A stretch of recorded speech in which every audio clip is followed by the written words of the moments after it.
Hello, আসসালামু আলাইকুম। Life in Austria YouTube channel থেকে আপনাদেরকে স্বাগতম জানাচ্ছি। ভিসা রিকোয়ারমেন্টস নিয়ে আমরা আলোচনা করছিলাম। তার ভিতরে একটা ইম্পর্টেন্ট পার্ট হচ্ছে হেলথ ইন্স্যুরেন্স। হেলথ ইন্স্যুরেন্স নিয়ে আসলে অনেকের অনেক ধরনের ভয় থাকে। সেটা আজকে ক্লিয়ার করার চেষ্টা করব খুবই অল্প সময়ের মধ্যে। সেটা হচ্ছে হেলথ ইন্স্যুরেন্স খুবই ইম্পর্টেন্ট আপনি যখন ভিসা ফেস করতে যাবেন। অনেকেই মনে করেন যে আমি হেলথ ইন্স্যুরেন্স আগে করব, কবে থেকে ইস্যু করব, আসলে কবে থেকে ইস্যু করাটা যৌক্তিক হবে, এই বিষয়গুলো নিয়ে অনেক বেশি কনফিউশন থাকে। আজকে সেই কনফিউশনটা দূর করার চেষ্টা করব। আমি ধরে নিলাম আপনি উইন্টার ইনটেকে আসবেন, তো এটা হচ্ছে সেপ্টেম্বর, অক্টোবর থেকে আপনার ক্লাস শুরু হবে।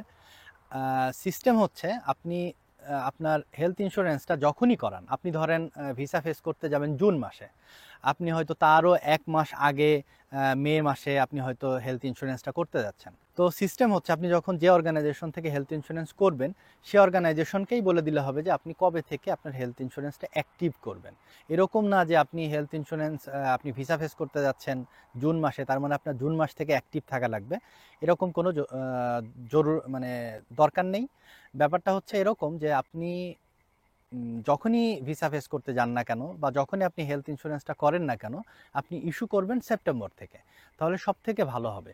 আপনি হয়তো সেপ্টেম্বরে নাও আসতে পারেন, হয়তো অক্টোবরে আসতে পারেন, ভিসা জটিলতা আমি ধরে নিলাম যদি থাকে, আপনি আগেই অ্যাক্টিভ করে রাখবেন। কারণ সিস্টেম হচ্ছে এইখানে আপনি যখনই ফ্লাই করবেন, এই দেশে আসার পরে যাতে আপনার 4 মাস আপনার হেলথ ইন্স্যুরেন্সটা অ্যাক্টিভ থাকে।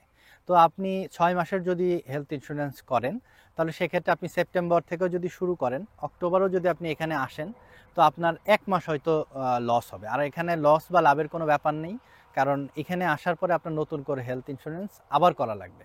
সো হেলথ ইন্স্যুরেন্সটা অ্যাক্টিভ করবেন যদি উইন্টার ইনটেকে আসেন তাহলে সেপ্টেম্বর থেকে, আর যদি সামার ইনটেকে আসেন তাহলে আপনি অ্যাক্টিভ করবেন হচ্ছে ফেব্রুয়ারি মাস থেকে। আরও একটা ব্যাপার কাজ করে যে আপনি কবে থেকে ফলস বুকিং দিবেন, এই হেলথ ইন্স্যুরেন্সের সাথেও এটা জড়িত। ধরেন আপনার সামহাও সেপ্টেম্বরের আগেই আপনার ভিসার কনফার্মেশন চলে আসছে, আপনাকে পাসপোর্ট জমা দিতে হবে, আপনি এখন ফলস বুকিং দিবেন। সেই ফলস বুকিংটা কবে দিবেন? আপনি যদি সেপ্টেম্বরের আগে দেন, মানে আগস্ট মাসের হয়তো 25 তারিখে আপনি ফলস বুকিং দিলেন, তাহলে এটা আসলে খুব বেশি যৌক্তিক হলো না এবং আপনার ভিসাটা পাইতে লেট হবে, বা ওরা আবার আপনাকে হয়তো আগস্ট থেকে আপনার হেলথ ইন্স্যুরেন্স অ্যাক্টিভ করার কথা বলবে। কারণ আপনি ফ্লাই করবেন হচ্ছে আগস্টের 25 তারিখ, আপনার হেলথ ইন্স্যুরেন্স অ্যাক্টিভ হচ্ছে সেপ্টেম্বরের 1 তারিখ থেকে। সুতরাং এটা কখনোই অ্যাকসেপ্টেবল না। তো সিস্টেমটা হচ্ছে এরকম, আপনি আপনার দেখা যাচ্ছে ডরমেটরি বুকিংটাও সেপ্টেম্বর থেকে করবেন, সেপ্টেম্বরের শুরু থেকে, অথবা সেপ্টেম্বরের 15 থেকেও করতে পারেন। বাট হেলথ ইন্স্যুরেন্সটা আপনি অ্যাক্টিভ করবেন সেপ্টেম্বরের শুরু থেকে। আমি উইন্টার ইনটেকটা বলছি, আপনি ফেব্রুয়ারি ইনটেকটাও সেমভাবে সাজিয়ে নেবেন। আপনি সেপ্টেম্বরের শুরু থেকে হেলথ ইন্স্যুরেন্সটা অ্যাক্টিভ করবেন এবং ফলস বুকিংটা দিবেন অবশ্যই হেলথ ইন্স্যুরেন্স অ্যাক্টিভ হওয়ার পরে। তার মানে আপনি যদি আগেও আপনার ভিসা কনফার্মেশন হয়ে যায়, ধরলাম আগস্টে হয়ে যায়, আপনি ফলস বুকিংটা দিবেন সেপ্টেম্বরের 1 তারিখ বা 2 তারিখ থেকে বা 5 তারিখ থেকে, মানে এক কথায় আপনি সেপ্টেম্বরের শুরু হওয়ার পর থেকে। তাহলে এটা একটা অ্যাকসেপ্টেবল লেভেলে থাকবে।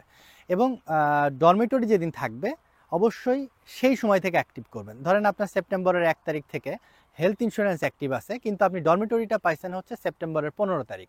এখন কোশ্চেন হচ্ছে আপনি 5 তারিখে হয়তো ফলস বুকিং দিলেন, তাহলে কি হবে? এই যে 5 তারিখে আপনি ফ্লাই করে আসবেন, 5 তারিখ থেকে 15 তারিখ পর্যন্ত আপনি কোথায় থাকবেন? এই জন্যে ওরা স্পেসিফিক সব কিছু মিলায়ে চিন্তা করে। ধরেন আপনার যদি সেপ্টেম্বরের 15 তারিখ থেকে ডরমিটরি বুকিং থাকে, তাহলে আপনি অবশ্যই সেপ্টেম্বরের 15 তারিখের পরে ফলস বুকিং দিবেন। এটার অর্থ হচ্ছে এরকম, আপনার হেলথ ইন্স্যুরেন্স হয়তো সেপ্টেম্বরের 1 তারিখ থেকে অ্যাক্টিভ আছে, আপনি ডরমিটরি কিন্তু 15 তারিখ থেকে আপনার অ্যাকোমোডেশন বুকিং। সো আপনি 15 তারিখের পরে যদি ফলস বুকিং দেন, এটা হচ্ছে সব থেকে বেশি অ্যাকসেপ্টেবল যে আপনার ডরমেটরি আছে, আপনার হেলথ ইন্স্যুরেন্স আগে অ্যাক্টিভ আছে, সুতরাং আপনি এখন ফ্লাই করতেই পারেন। এইটা হচ্ছে সংক্ষেপে বললাম। আর ফেব্রুয়ারির ক্ষেত্রেও সেম, হয়তো ফেব্রুয়ারির 15 তারিখ থেকে ধরেন আপনার ডরমেটরি বুকিং আছে, সুতরাং আপনি অবশ্যই ফেব্রুয়ারির শুরু থেকেই হেলথ ইন্স্যুরেন্সটা অ্যাক্টিভ করে দিবেন।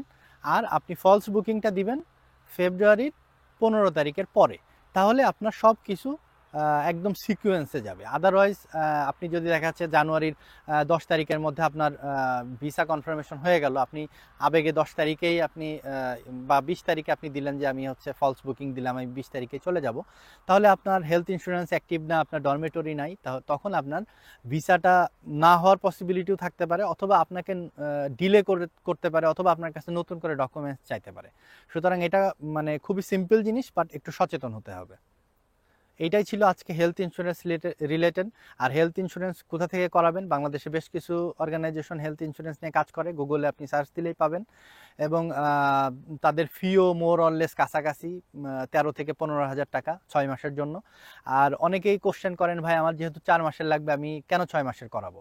ভাই রিস্ক নিয়ে কোনো লাভ নেই। আপনি 6 মাসেরটা 4 মাসে করতে গেলে হয়তো আপনি 1-2 হাজার টাকা সেভ করতে পারবেন, কিন্তু যদি আপনার ভিসাটা ডিলে হয় তখন দেখা যাচ্ছে আবার আপনাকে 6 মাসের এক্সট্রা নিতে হতে পারে, কারণ আপনি যে অর্গানাইজেশন থেকে করবেন তারা যদি ফ্লেক্সিবল না হয়, আপনার 1-2 মাসের নাও বাড়াইতে পারে। তো সেক্ষেত্রে একটা প্রবলেম হয়ে যায়, আপনি 6 মাসের নিয়ে রাখেন, তাহলে আপনার জন্য ইজি হবে।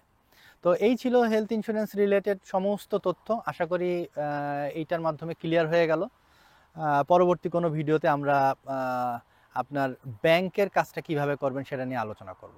ঠিক আছে, ভালো থাকবেন, আমাদের জন্য দোয়া করবেন। আসসালামু আলাইকুম।